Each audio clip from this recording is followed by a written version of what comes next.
поставьте плюс, прям вот кто считает, что он ленивый. И ему вообще очень сложно начать какие-либо там действия, маленькие шаги для того, чтобы сдвинуться с места. Вот кто ленивый? Как вы считаете, вы ленивый? Поставьте плюс, кто считает себя ленивым. И я хочу развеять ваши мифы о том, что как таковой, спасибо за честность, что здесь уже у нас появились, кто считает себя ленивым, это классно. Это про то, что мы можем признать, мы можем изменить. И вместе с тем, вы знаете, что сейчас очень много, да, выходит мастер-классов, разных книг, публикаций по поводу лени, так называемой прокрастинации. Мы вообще этих слов, если честно, даже не знали, да. То есть, в моей бурной молодости, да, лень это было просто признак, что ты безответственный человек, и как ты можешь быть пионером или комсомолом, если ты ленивый, да. И вместе с тем сейчас об этом все говорят, что вот у меня прокрастинация, у меня проблема.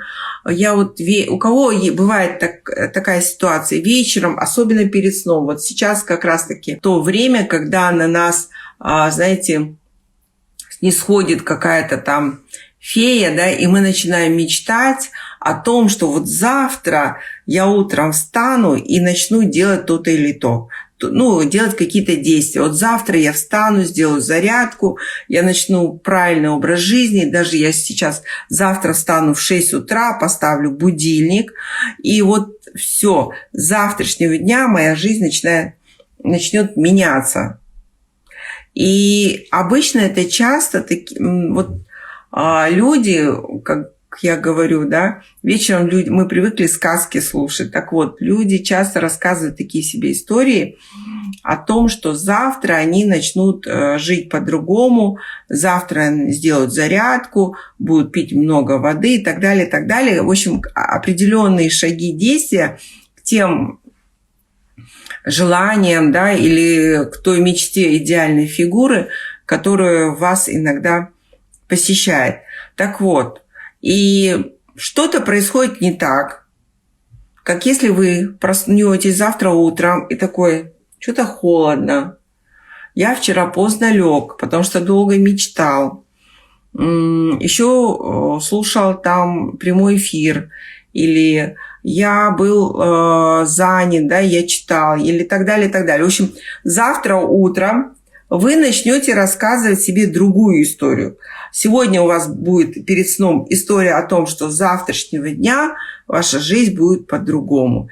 И на следующий день, а может быть, как вчера вы мечтали, а потом сегодня проснулись, да, то вы мечтали и не знаю о чем, но в этот момент, вы знаете, такие мечты, столько идей нас вообще наполняют.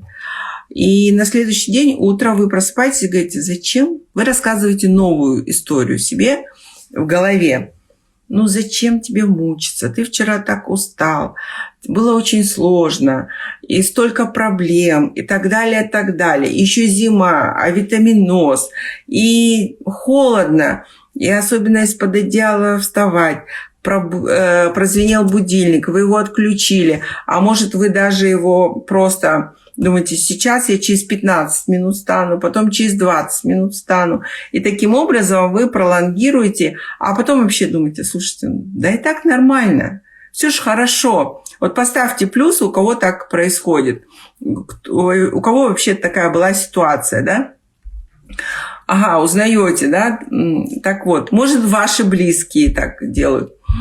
И потом вот утром у вас такая новая история о том, что в принципе не надо ничего делать. Я сейчас вам хочу рассказать, что как биолог, да, мое первое образование вообще биолог-цитолог, как смотрит на это наука, что вообще происходит с вашим организмом, да, и что в вашей голове происходит. И вечером у вас включился визуальный мозг, нейрокортекс, который начал мечтать, визуализировать, все так классно, все здорово. Утром у вас проснулся рептильный мозг. Вот рептильный мозг, он, знаете, ему 100 миллионов лет. Вот он такой маленький у нас, да, но такой, извините, сильный, потому что его функция была, да, 100 миллионов лет, задача была в том, чтобы мы, как особи, выживали. Он отвечает за то, чтобы мы сохраняли энергию. Он отвечает за то, чтобы завтра у нас была энергия для того, чтобы побежать за мамонтом, да, или вдруг мы попадем в какие-то такие условия, да, тяжелые для жизни, и нам придется включить еще больше энергии, еще больше сил, да, или догонять, или бежать и так далее. Вот рептильный мозг, он нас охраняет. И вот утром просыпается ваш рептильный мозг, который начинает вам шептать: слушай, все хорошо, все нормально, зачем тебе так мучиться? Вот представьте, как если тигр, да, он уже сбегал на охоту, поймал определенную жертву себе на ужин, да, а еще у него лежит рядом антилопа. Как вы думаете, он побежит еще за какой-нибудь там жертвой? Нет, конечно, не побежит. Зачем? Он сытый, рядом антилопа раненая, которую он съест еще, да, через некоторое время. Ему незачем бежать. Так вот, на следующий день ваш вот этот рептильный маленький мозг, который очень близко связан к эмоциональному, он вам прошептал: дорогой, все хорошо, не надо мучиться, все нормально. И вы с радостью согласились. То есть вот этот рептильный мозг, он вам как раз-таки и такой тормоз, да, писал, и вы не можете двигаться. Правило, что делать, если вы вдруг решили утром вставать и бегать, и делать зарядку, да? Первое. Не слушать, просто не разговаривать с самим собой, а просто встать. Вот просто встаньте первый день. Просто первый день встаньте, второй день встаньте, а может на какой-то день вы уже начнете приседать. Так вот, такая у вас происходит физиологическая картина, да, что визуальный мозг вечером намечтал, все так классно рассказал, сам себе историю рассказал, что все будет классно. А утром вот этот ваш рептильный мозг, он решил, что в принципе нормально я живу. Это как так называемая зона комфорта. Все хорошо, зачем мучиться? И вместе с тем я вам хочу сказать, что чем меньше энергии вы сегодня реализовали, завтра ваш, опять же, этот рептильный мозг выделит еще меньше энергии. Зачем ему завтра выделять много, когда вы лежите? Зачем ему выделять и делать еще какие-то усиленные биохимические процессы, когда, в принципе, и так нормально? Поэтому вам просто нужно честно ответить: кто я? Кто сейчас во мне говорит? Нейрокортекс, да, тот мой мозг, который вообще выстроил цивилизацию, который говорит, да, который действительно создает прогресс в нашей жизни, да, или тот рептильный мозг, как вы тот тигр или та лиса с охоты, которая пришла и сытая, и довольная, в принципе, все нормально устраивает. И вместе с тем давайте разберемся с ленью, да, еще. Да, помечтал, классно, лень. Часто, опять же, если мы не знаем, зачем и ради чего, то мы не переживем любое как. То есть, вот если, вот согласитесь, да, если вот кто сейчас, у кого есть дети, у кого есть племянники, родители, если вам нужно же завтра встать рано ради кого-то, поехать в аэропорт встречать, отвезти ребенка в школу или там еще что-то, да, вы же встанете, дорогие мои, вы же встанете. Ради кого-то вы встанете и в 4 утра, и в 5 утра, и в 7. А ради себя вы договоритесь, что в принципе нормально. Так вот, ответьте себе на вопрос, ради чего большего вы хотите делать зарядку?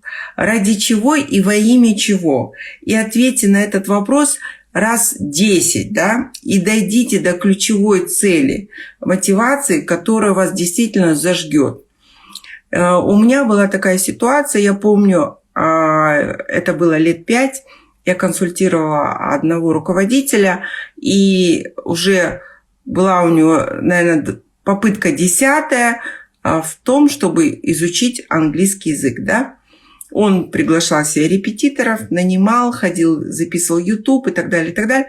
И у него была такая проблема. Он говорит, я делаю некоторые шаги, усилия, но потом я саботирую и все-таки не довожу до конца. И вот он несколько лет мучился с этим вопросом, что нужно изучать английский язык, и что-то все происходило не так, то есть он саботировал внутренне, чтобы его не учить. Как только мы стали разбираться, и я спросила, а зачем вам английский язык, ради чего? Он говорит, ну как это? Во-первых, мне по работе нужно, я участвую в переговорах, выступаю на международных конференциях, и мне порой неудобно, что не всегда ты можешь позвать и воспользоваться услугами переводчика. То есть, когда бы я с коллегами разговаривала на английском языке, я бы мог быстрее донести какую-то мысль, или даже мой авторитет был намного больше. Я говорю, хорошо. И вот эту историю он каждый раз себе рассказывал, что это нужно для работы. И затем мне задал второй вопрос. А зачем вам, еще ради чего вам нужно изучать английский язык, выучить английский язык? Он говорит, ну как, у меня будет повышение тогда по службе, меня начнут продвигать. Если меня будут продвигать, у меня будет уже оклад выше, да, я смогу себе позволить намного больше, чем сейчас, например. Хорошо, я задала вопрос, а еще почему вам важно, чтобы вас повысили на работе, чтобы вы получали больше оклад, чем сейчас, то есть повысили свой заработок? Он говорит, ну тогда я смогу оплатить обучение своим детям в зарубежных странах. И вы знаете, вот какая-то была минута, он так замолчал, и вот я увидела, что это был ключевой фактор для того, чтобы ему завтра побежать и выучить английский. Вы знаете, когда он осознал, что это он делает ради детей, и это не плохо, не хорошо.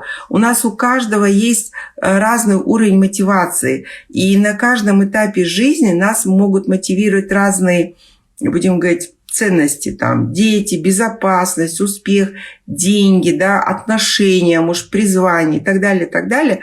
Это зависит от того момента, который вы проживаете сейчас.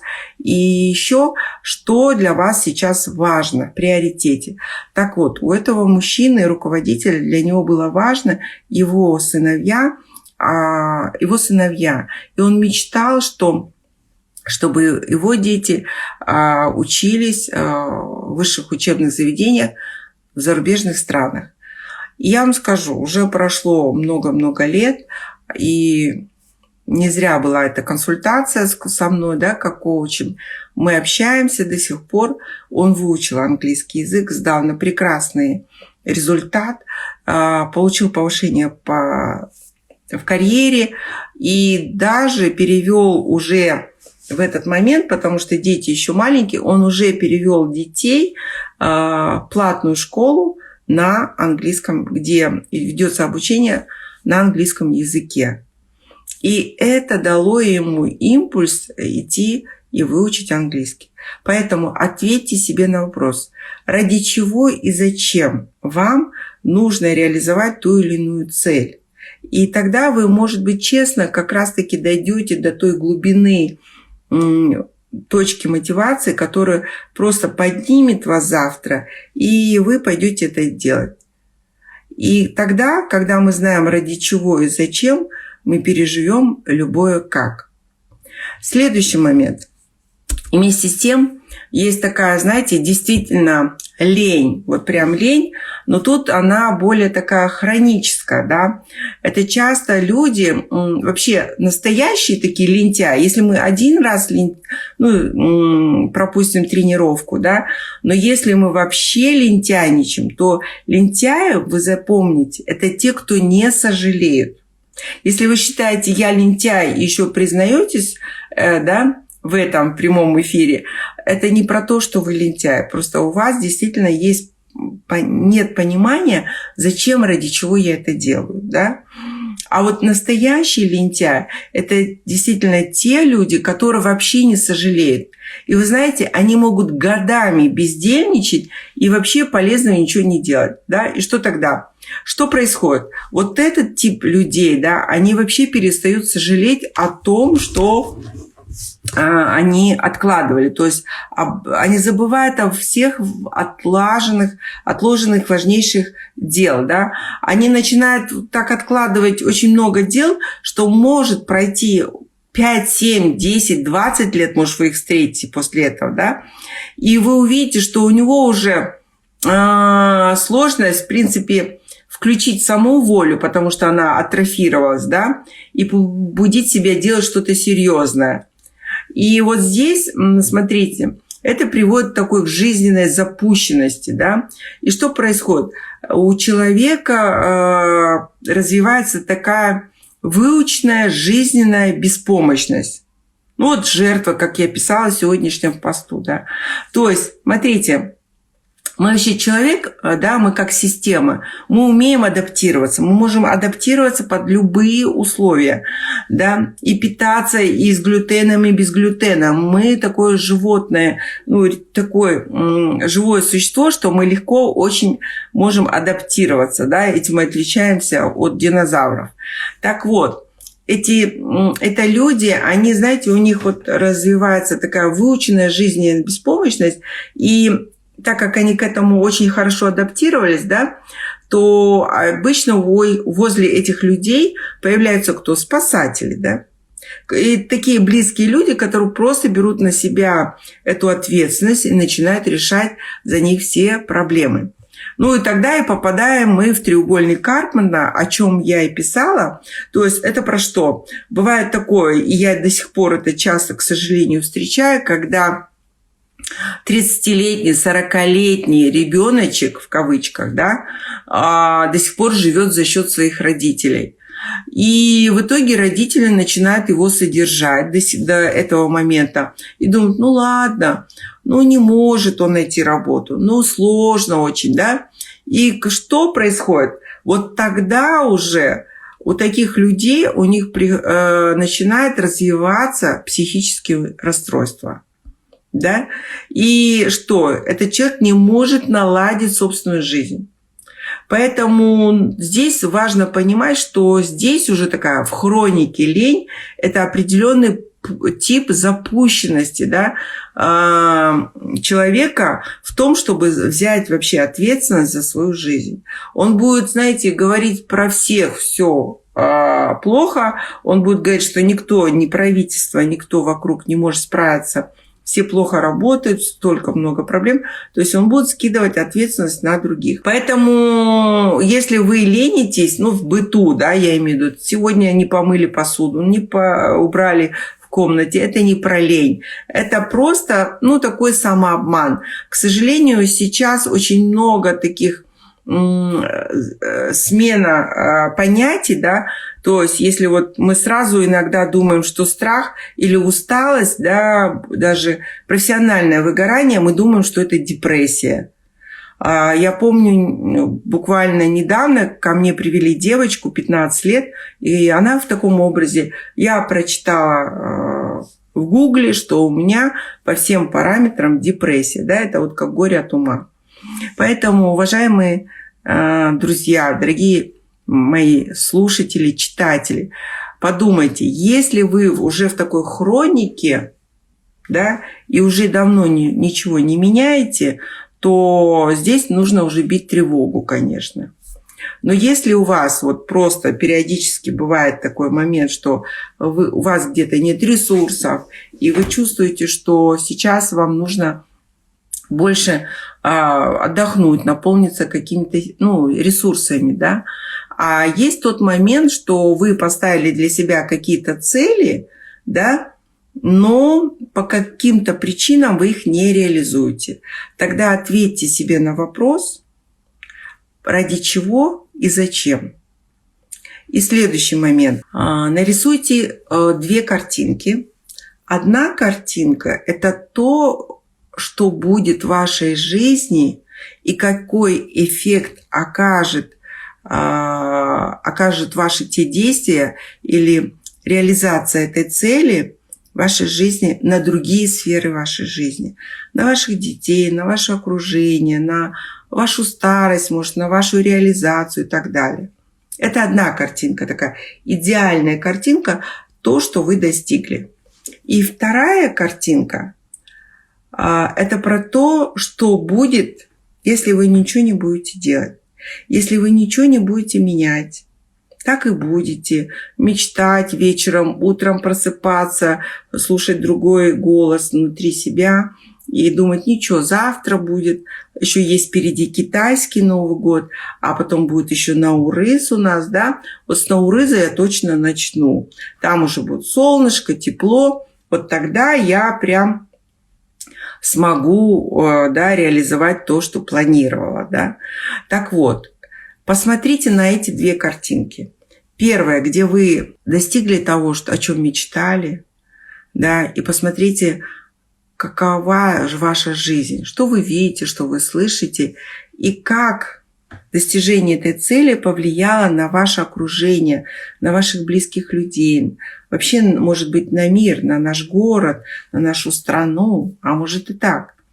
И вторая картинка, если прошло опять 5, 10, 20 лет, и вы ничего не меняли. Как было, так и было. Вы слушаете прямые эфиры, записываете и покупаете кучу марафонов, о которых вам говорят, там, что ваша жизнь изменится.